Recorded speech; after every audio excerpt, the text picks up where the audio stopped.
everyone, Pam Gregory, astrologer.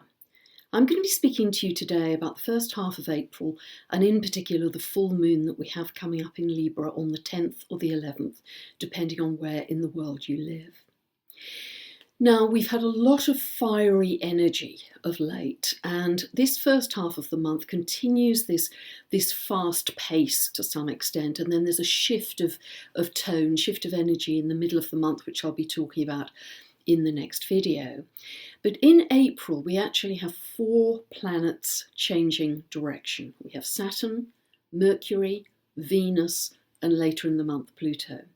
So this is a month where you may also feel either pulled in different directions, or you can see events in the world or even events in your life moving in one direction and then having to pull back in another. So just be aware of that and go with the flow of that, because it can actually be very helpful.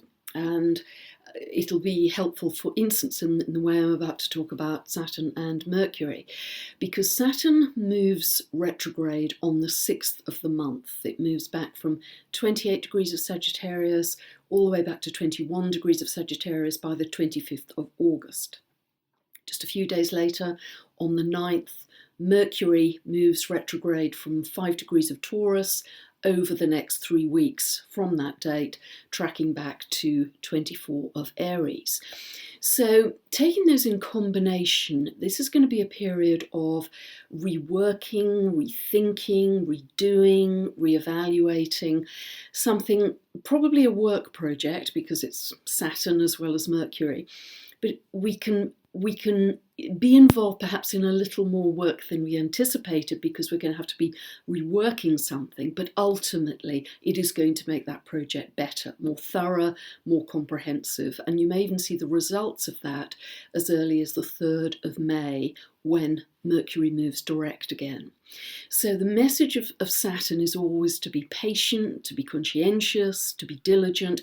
And what's going to help us a lot at this time is Mars is still trine to Pluto.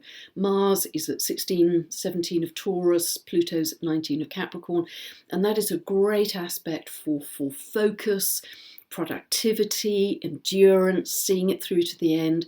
So you may find that this period is sort of the last gasp, as it were, of really sticking to it. And then you're going to get your breakthrough as we move into early May. So it's really worth focusing on that. Now, the other planet that is going to change directions, I mentioned in the first half of the month, is Venus. Venus continues to be retrograde, and from the beginning of April, it's at about 0 degrees of Aries. It will backtrack to 26 of Pisces by the 15th of April, and then go stationary and start to move forwards.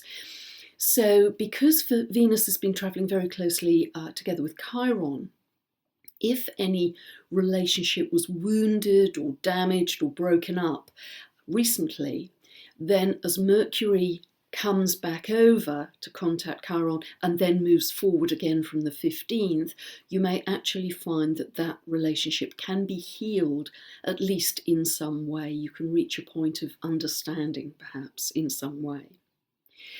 But for all of the month, Saturn is square to this Venus-Chiron conjunction in Pisces, right at the end of Pisces. And just to remind you of the symbolism of Saturn, Saturn is in Sagittarius, currently at 27 of Sagittarius. Now, Saturn is to do with walls, divisions, territorial divisions, separations. It's also to do with laws and rules and regulations.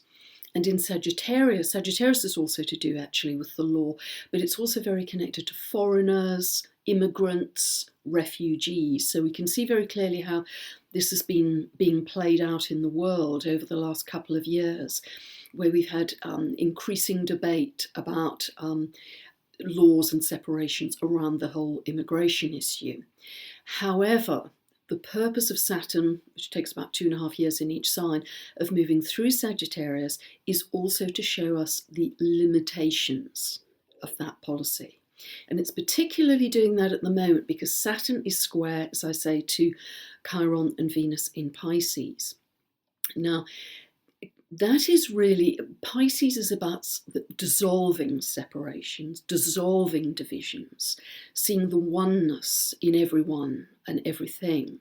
And particularly you might feel that round about the 3rd and the 4th of the month, because Venus at that point is at 29 degrees of Pisces, the critical degree, the very last degree of the zodiac, where the qualities of that sign tend to be emphasized. So the qualities of oneness, love, compassion, that are very connected to Pisces might be very much aspected at that time.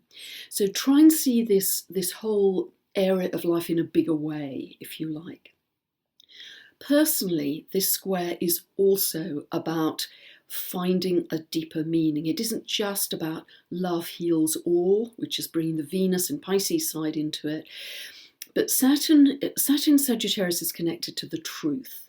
Square to Chiron, that's about finding a deeper truth, a deeper meaning to live by, beyond all the hubbub that we see on the news. What's our deeper meaning? With Venus involved in it, what are our deeper values? And Saturn is conjunct the galactic centre all this month. That's our energetic source, this massive vortex of spinning radiation and cosmic information. And when Saturn becomes stationary on the 6th, on that galactic centre, that can be a very good time to get downloads of information. And from the galactic centre, the information is often ahead of its time. It's quite futuristic. Now, that theme also links with the opposition between Jupiter and Uranus. Jupiter's at 16, 17 of Libra, Uranus at 20, 24, 25 of Aries. And that is also very evolutionary, taking evolutionary leaps, seeing bigger horizons, seeing bigger and better possibilities, really taking jumps in who we are and how we see our capacities as human beings, how we can create the future with greater truth and deeper meaning. It's really the purpose of these aspects in combination. It's very important. And of course, we still have this continuing T-square, which we've had for many months now, between Jupiter, 16, 17 of Libra, square to Pluto at 19 of Capricorn, and also opposing Uranus and Eris at 24, 25 of Aries. And that is really about social, political, and economic turbulence and change, the demand for change. And it's particularly resistance against any autocratic external authority. That's the Pluto in Capricorn. People telling us what to do in a very dogmatic, autocratic way because they have the rules and the regulations. So we have seen since the Uranus-Pluto square started in April 2011 an enormous number of protests, uprisings of people against governments and against policies where they have a greater demand for freedom, equality, and justice. That's the real meaning of this T-square, one of the many important meanings of this T-square. So this is continuing. And it's highlighted at certain points when the faster moving planets like the moon aspect it regularly, as the moon in its cycle through the month highlights this T-square. It does that on the 4th of the month because the moon then is in Cancer. Cancer, a very feeling sensitive sign to do with emotional security, also to do to some extent with practical security, but it forms a cardinal grand cross with this T-square. So again, those feelings around justice, equality, fairness might be very highlighted that day on the 4th. The next day, the moon comes into an exact square with Uranus and Eris in Aries. So the feelings then might be more impetuous or impulsive or impatient, or you have to see it my way is the feeling there. And then on the 11th of the month, and by then we'll have the full moon I'm about to talk about, the moon comes to exactly conjunct Jupiter and highlights issues of, again, equality, fairness, justice. So watch on those days, particularly if you have any planets between 19 and 25 of the cardinal signs, which are Aries, Cancer, Libra, Capricorn. You might be feeling this T-square pulling in different directions very strongly in your chart. You know, the pull of of security and stability and familiarity versus independence and freedom, issues around justice and fairness versus the powers that be. And we see that in a bigger way in society. So be very aware on those particular days I've mentioned of those feelings, particularly if your planets are being aspected, 19 to 25 of the cardinal signs. Then we have the full moon at 21 degrees 32 minutes of Libra. We have that on the 10th of the month. We have it at 11:08 p.m. Pacific, and then at 7:08 a.m. UK time the next day on the 11th. Now this is a beautiful full moon. The sun and the moon, which are always opposing each other at a full moon, are again highlighting this T-square that I've just been discussing, and the moon is tightly conjunct to Jupiter. So it's about relationship. It's about fairness, justice, whether it's out in the world or also within your relationship.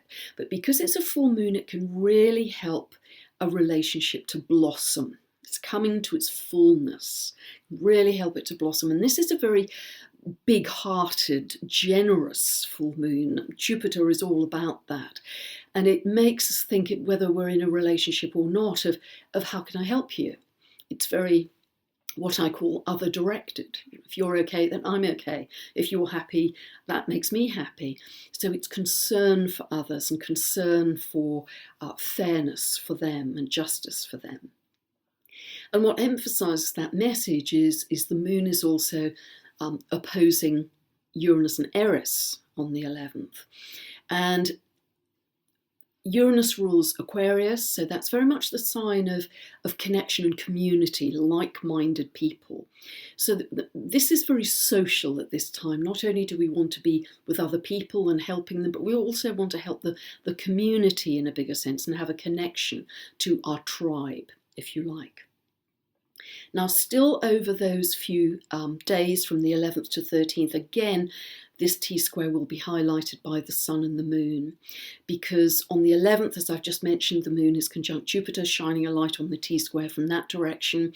Then on the 12th and the 13th, the sun comes to conjunct Uranus and Eris, so feeling greater independence, freedom and impulsivity, but shining a light on the whole T-square.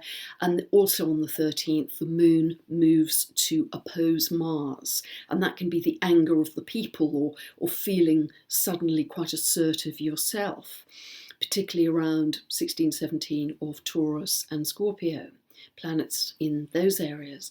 So be very aware of these potentially eruptive feelings that are happening, but also enjoy this full moon in Libra. It is really beautiful. It's generous. It's big-hearted. Libra is ruled by Venus.